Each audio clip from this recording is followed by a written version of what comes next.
Voilà, alors nous on a plutôt préparé une intervention pour tenter de lancer le débat, donc on va peut-être parfois lancer des questions, il ne faut pas hésiter à nous interrompre.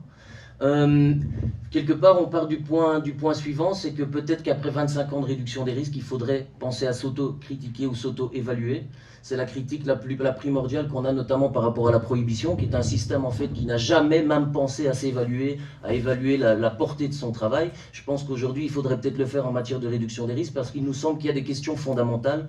C'est que si l'on regarde sur 25 ans d'activité, on a gagné très peu de terrain. On a eu quoi? La reconnaissance légale de l'échange de seringues, les traitements méthadone en Belgique en tout cas, on n'a toujours pas les salles de conso, on n'a toujours pas du pill testing qui fonctionne. Et donc aujourd'hui, à notre sens, il y a une question qui est venue en fait de différents colloques qu'on a organisés, qui est fondamentale, c'est peut-on promouvoir le droit à la santé ou peut-on promouvoir les initiatives de réduction des risques sans enfreindre la loi? À mon avis, aujourd'hui, la réponse est non. On pourra avoir un débat. Pourquoi? Parce qu'aujourd'hui, il faut, à mon avis, s'autocritiquer, parce que qu'est-ce qu'est aujourd'hui encore la réduction des risques? On sait que c'est devenu une politique publique. Dans quelle mesure elle n'instrumentalise pas les acteurs de la réduction des risques, notamment en fait en les rendant complices d'un système prohibitionniste? Donc on pourrait lancer une première question. Finalement, en quoi la réduction des risques s'inscrirait dans une logique de répression? Parce qu'il faut savoir, si on tient compte de l'évolution des politiques de répression, vous avez d'abord eu la prohibition, elle trouve son fondement dans quoi? Dans la criminalisation d'usagers de drogue, c'est tout. Puis il y a eu une logique de contrôle, de répression, qui est, je vais faire vite, qui est basée sur une logique qui est en fait le thérapeutique.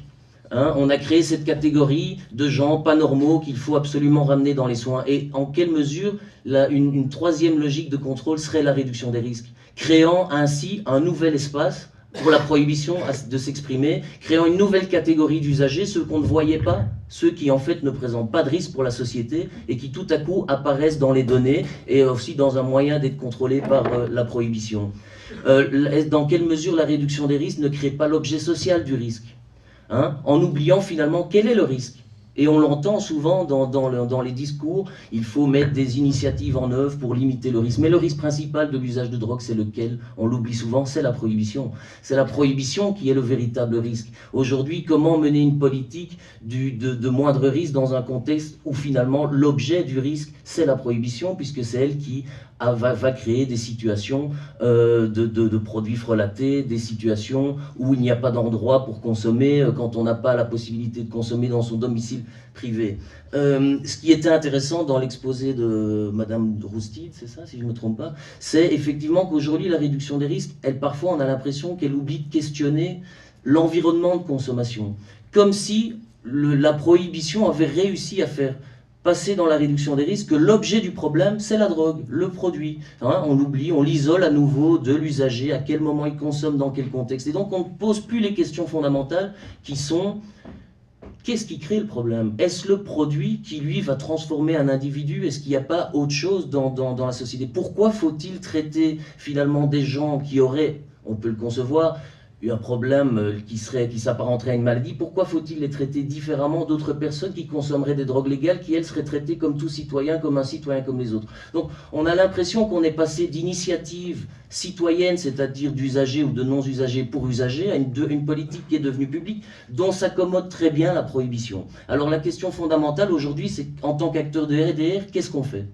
Est-ce qu'on continue à être les complices d'un système prohibitionniste, en continuant à débattre, en se disant non, il vaut mieux pas ouvrir une salle de consommation parce qu'on pourrait être poursuivi, mon Dieu, ça va être très grave, demandons l'avis au Conseil constitutionnel ou chez nous au Conseil d'État pour voir si c'est bien légal, parce que finalement, nous, en tant qu'acteurs de réduction des risques, on a conscience, il y a un vrai besoin, il faut intervenir, sinon c'est de la non-assistance à personne en danger. Quand on va dormir le soir, ça nous pose un gros problème, parce qu'on sait ce qu'on doit faire, mais on ne le fait pas, parce que sinon on risque d'être poursuivi. Ça pose quand même un problème au niveau de la déontologie personnelle, au niveau d'accès au droit à la santé, etc. Et donc la question fondamentale, et je lancerai Jérôme là-dessus, c'est: qu'est-ce qu'on peut faire? Est-ce qu'aujourd'hui on rentre en résistance et on va défier le droit? Est-ce qu'aujourd'hui on va ouvrir cette salle de consommation en attendant d'être poursuivi? Parce que, et on le développera plus tard, parce qu'honnêtement je ne vois pas très bien, poursuivi certes, mais condamné, ça m'étonnerait, pour plein de raisons, parce que les recommandations de l'OMS vont dans le sens de l'ouverture des salles de consommation, et lui il va enchaîner là-dessus. Donc voilà, c'est ce qu'on voulait essayer d'amener, c'est un débat d'idées autour de questions peut-être provocante, mais quand on entend souvent parler, même en termes de réduction des risques, et nous on contribue à beaucoup de projets de réduction des risques, attention, ne me méprenez pas, évidemment, ça a sa raison d'être, il faut continuer, mais c'est un questionnement autocritique qui nous semble intéressant. On parle aussi, nous, en termes de problèmes, quoi. Et quand on va vendre un dossier de subside pour avoir quelques cents pour distribuer des seringues, qu'est-ce qu'on met en avant pour avoir le pognon? On met la sécurité publique. Je veux dire, l'objet, il n'est pas là. Et donc, on le voit bien qu'on est complètement instrumentalisé. Et on parle de comment va-t-on travailler avec la police. Et si vous écoutez la police, ils vous diront qu'ils font de la réduction des risques. Hein, parce qu'en arrêtant la personne et en lui prenant ses substances, eh ben, ils l'empêchent de consommer, donc ils réduisent les risques. Aujourd'hui, on est là, c'est que tout le monde fait de la réduction des risques. Les gardiens de parc, la police, quand ils font des barrages sur la route ou dans les festivals, les médecins, même les abstinents, hein, les communautés thérapeutiques qui visent l'abstinence font de la réduction des risques parce que c'est aussi vendeur et ça permet d'avoir des nouveaux appels d'offres pour avoir des sous. Donc voilà, qu'est-ce que, en tant qu'acteur de RDR dont le moteur sont des valeurs humanistes, qu'est-ce qu'on fait dans le système actuel? Est-ce qu'on continue à pérenniser la prohibition? Ou est-ce qu'on va de l'avant? Alors Jérôme va donner quelques pistes sur quels instruments du droit on pourrait éventuellement mettre dans une plaidoirie d'avocat si on était poursuivi pour avoir ouvert une salle de consommation.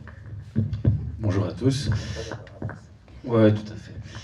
Donc voilà, comme le disait Bruno, mon collègue, on est passé un petit peu d'un mouvement où la réduction des risques était avant tout un objet de militantisme, comme il l'a dit, avant tout voilà, les mouvements de distribution de méthadone, l'échange de seringues qui se faisait sans cadre légal, et qui a lui donné l'impulsion à la création d'un cadre légal.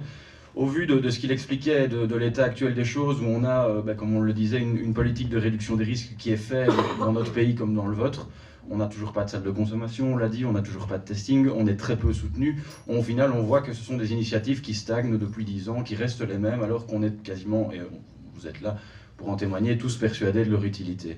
Et donc on se dit, tiens, est-ce que la réduction des risques, comme on l'a dit, ne devient pas un leurre, un instrument permettant à l'État de dire, voilà, pourquoi en gros est-ce qu'on changerait notre politique actuelle, puisque au final on a toute une panoplie de réponses adaptées à la prohibition, on a le médical, on a la réduction des risques, on a la prévention.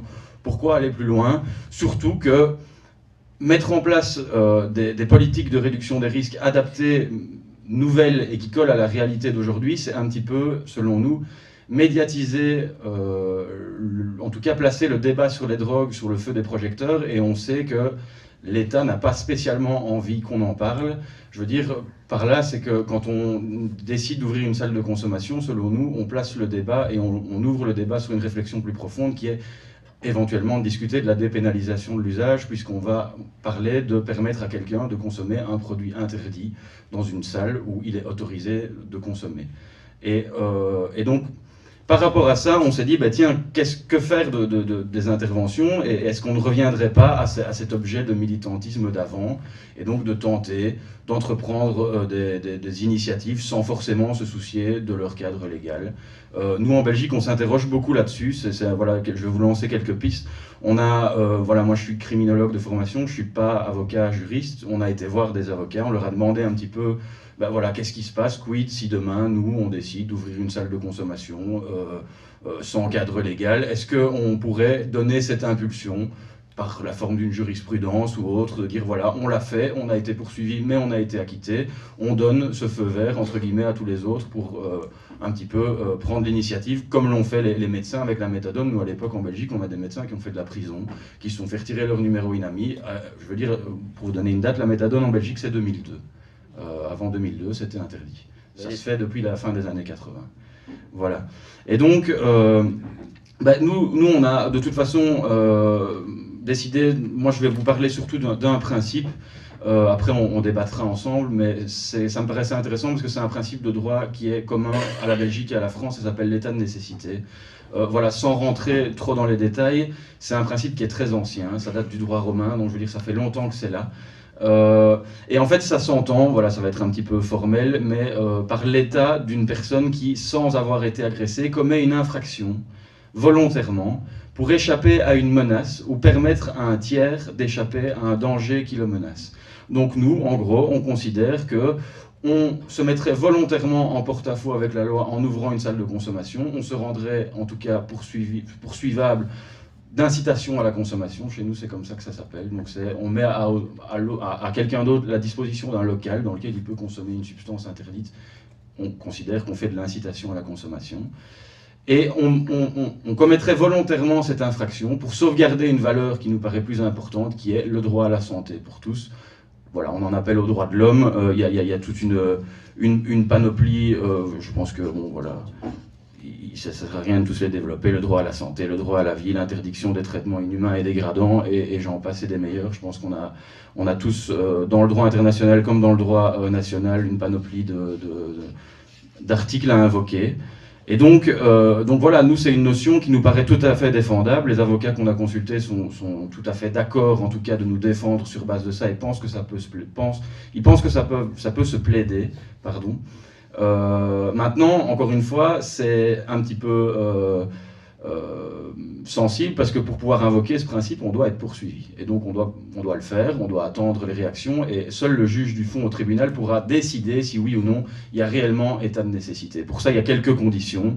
Et voilà, encore une fois, en les mettant en exergue, en prenant l'exemple des salles de consommation, on remarque qu'on n'en est pas si loin. Il faut qu'il y ait un danger qui soit imminent, actuel ou réel. Je veux dire, là, on est dans un risque lié à des contaminations du sida, à des problèmes sanitaires qui peuvent entraîner de graves problèmes au niveau abcès ou autre. Enfin, voilà, je ne vais pas commencer à développer, mais on peut considérer que l'usager, à l'heure actuelle, risque un danger qui est imminent et réel.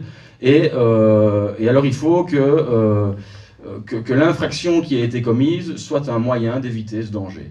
Et donc, selon eux, ben voilà, et selon nous aussi, l'incitation à la consommation, je veux dire, on n'est pas dans un cas où on va commettre un homicide ou une infraction susceptible d'être jugée en cour d'assises. En Belgique, c'est une infraction mineure, l'incitation à la consommation. Et on pense qu'en la mettant en parallèle à la sauvegarde d'une valeur qui est quand même importante, supérieure, parce qu'elle est quand même reprise par les droits de l'homme, selon les avocats qu'on a consultés, en tout cas, c'est tout à fait plaidable, et ils pensent qu'il y a très très peu de risques qu'on se voit condamné pour ça. Et voilà, la conclusion, c'est un petit peu de se dire, ben voilà, que nous on considère qu'en matière de réduction des risques, paradoxalement, il faut pouvoir prendre des risques. Voilà. Je pense qu'on va... Ouais. Il n'y a pas que cette possibilité-là, il y en a plein d'autres. Il y a aussi, voilà. Je ne sais pas si vous avez cette notion en droit français, mais il y a chez nous ce qu'on appelle l'erreur invincible. Donc, l'erreur invincible, c'est on commet une infraction, mais sans réellement savoir que c'est une infraction. Et qu'est-ce qui permettrait, dans le cas de la salle de conso, de considérer qu'il y aurait éventuellement... Enfin, tout ça, c'est des choses qui peuvent se plaider. On ne dit pas que c'est gagné d'avance. Hein. Qu'est-ce qui pourrait amener l'erreur invincible? Ben, c'est simplement que, chez nous, en Belgique, la ministre de la Santé, l'année dernière, a sorti un plan VIH où elle recommande l'ouverture des salles de consommation. Donc, c'est un texte officiel. Il y a des textes internationaux qui recommandent d'ouvrir des dispositifs innovants pour améliorer l'accès des usagers de drogue aux soins. On met en avant la santé. Alors il y a la loi qui l'interdit, mais en tant qu'acteur de la santé, on pourrait très bien dire, ouais, mais attendez, les messages sont complètement dissonants. Certes, il y a la loi date de 21, le législateur ne s'assoit pas à table pour modifier cette loi. Nous, on a des recommandations qui viennent au niveau international. On nous dit souvent que le droit international, il faut faire le naïf, évidemment, c'est très naïf, hein, mais le droit international prime sur le droit national, et donc nous on fait une initiative de santé, vous nous poursuivez pour incitation. Alors ce qui est important aussi, c'est que dans les textes de droit, souvent pour qu'il y ait incitation, il faut qu'il y ait une intention que la personne consomme ou de nuire à la personne. Ici, on est quand même dans une démarche thérapeutique. Alors, ce serait une démarche, évidemment, qui ne serait pas faite tête baissée. Hein. Ce serait encadré par des médecins, avec le soutien de médecins. C'est quelque chose qu'il faut programmer. Mais on est quand même dans un truc qui n'est pas une intention de nuire à la personne ou d'entretenir sa toxicomanie. On est dans un local qui existe déjà, qui prévoit l'échange de seringues avec des accompagnements de traitement méthadone. On est simplement dans une situation où on sait que l'individu de toute façon va s'injecter et que donc on lui propose de s'injecter dans un environnement hygiénique, on va dire ça comme ça. Et donc on a quand même fortement l'impression que par rapport aux risques qu'ont pris certains acteurs, que ce soit par rapport à l'IVG en Belgique ou le traitement méthadone, on est un peu mijauré, quoi. Et en Belgique, pour le moment, il y a vraiment deux écoles. Il y a les légalistes qui disent « Ah non, pas question, il faut quand même modifier le cadre légal ». Alors moi, évidemment que c'est la position idéale, mais en tout cas en Belgique, avec le gouvernement qu'on a aujourd'hui, on n'espère vraiment pas qu'il modifie le cadre légal. Et si on regarde l'histoire, on a quand même souvent l'impression que le cadre légal a été modifié parce qu'il y avait une réalité qui, à un moment donné, n'était plus soutenable sans réformer le cadre légal, et ça a mis très longtemps. Donc voilà un débat sur lequel on pourrait, pour ou contre la modification de la loi avant d'avancer sur des pratiques de RDR.